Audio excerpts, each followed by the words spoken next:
Thema cwpan Denman eleni yw dysgu am Iesu. Ni'n joio dod i'r ysgol Sul Osmansbury a'i dysgu am cariad Duw. Ond yn fwy na dim, ni'n dysgu am pa mor bwysig yw hi i gael Iesu yn ein bywydau ni. Greta Hannah Nancy, beth yw'ch chi'n chwilio heddi? Stori am codi'r tŷ, un ar y tywod a un ar y graig.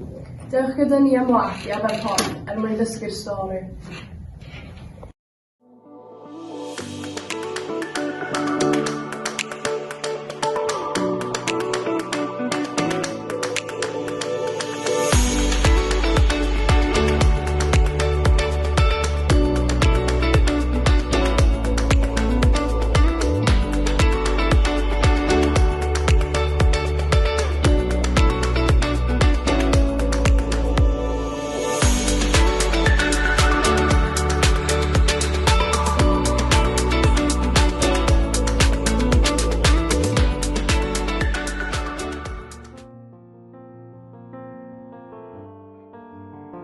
Roedd yna ddau ddyn oedd yn edrych am y lle perffaith i adeiladu eu tai.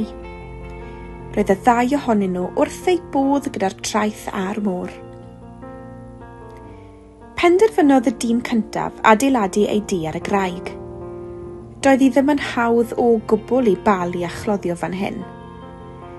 Cymerodd amser maith i adeiladu'r tŷ hwn, ond, o'r diwedd, roedd wedi gorffen, ac roedd e'n hapus dros ben gyda'i waith caled.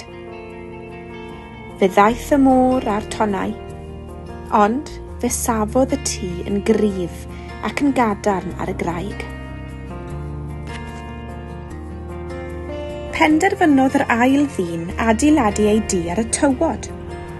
Roedd hi'n hawdd i balu a chloddio fan hyn, ac mewn dim o dro, roedd wedi gorffen adeiladu ei dŷ.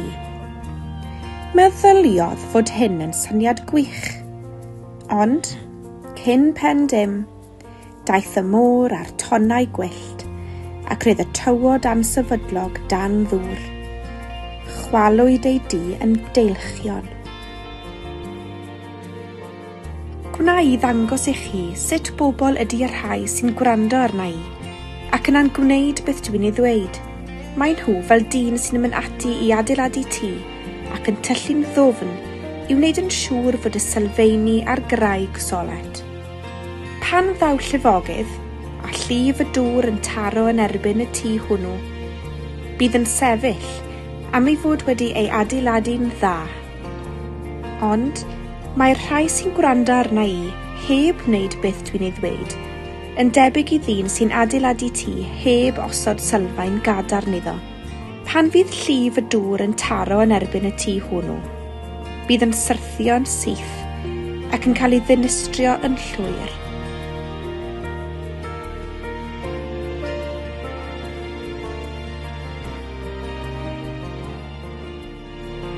Mae'r stori yn dysgu ni fod rhaid i'r sylfaen y tŷ fod yn gadarn, er mwyn gwneud yn siŵr ei fod yn ddiogel ac yn gallu sefyll yn erbyn stormyn a sefyll gaf.